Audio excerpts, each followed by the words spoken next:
All right, so one more product that's not entirely new, but people have definitely been waiting for. This is the VFC FAL DX, aka Deluxe version. So of course the standard version has been out, and I think it's basically sold out everywhere by now because it's been quite popular. And generally speaking, people have said it's very good. But there's been some questions about the DX version, what it includes, the price, and such and so on.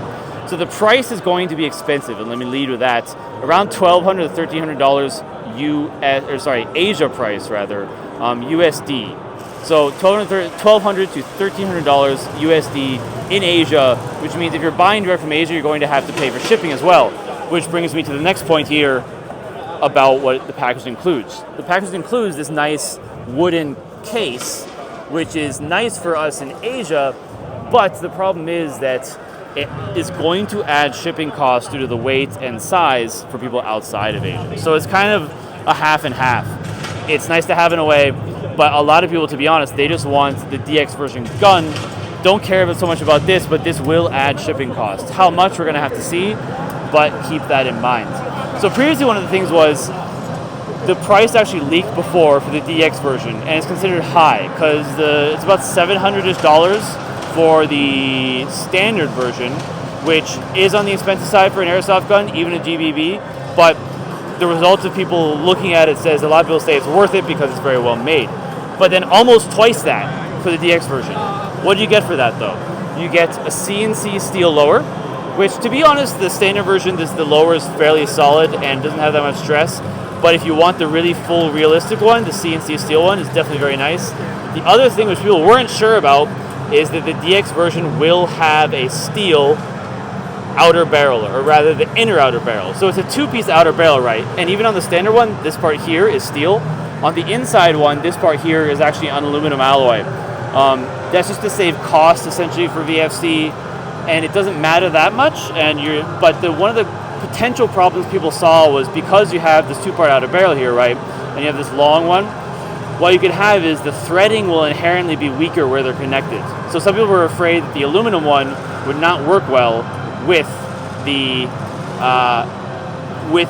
steel outer barrel on the standard one. Like you hit this on something or a tree or something and potentially the threading snaps off, such and so on. I actually haven't heard of that happening, but that was one potential concern. But we have now confirmed that you will have proper steel for the inner outer barrel, if you will, on the DX version. So that's another point in its favor. The other thing, I think actually, I'm not sure, I'll need to confirm, I believe some of the other parts that were zinc on the standard one are steel. I think maybe the rear sight, for example. A couple people have had their rear sights break on the standard version. If this is steel, which I think it is, it should be better. But the final sort of major improvement of the DX version, let's see if we can get a good shot of this, a little bit dark here, there you go. They're actually going to have trademarks on the DX version. I spoke to someone yesterday, and essentially they said that they didn't have the trademark rights at the time they made the standard version. They have since have it. And to be honest, it might be that they were waiting on confirmation for that, and that's what the DX is as late as it is. I'm not sure, that's just speculation, but it might be. So you can see here they have FAL caliber 7.62 and then a serial number.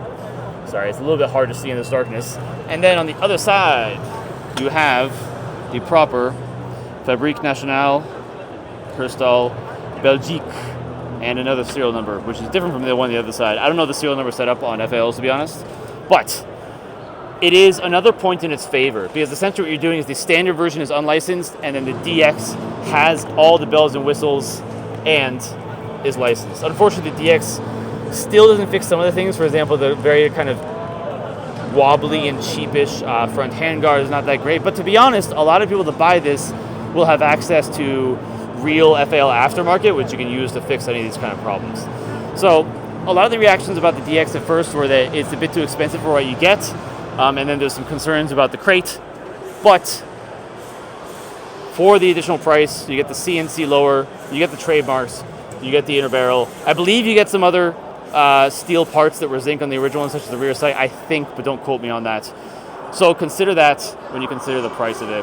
Definitely expensive, but if you really want all the bells and whistles on the FAL, or to be honest, if you want an FAL at all, considering that the standards are sold out, and I don't know if there'll be another run of the standards when they come up with the DX, you can definitely consider picking up the DX.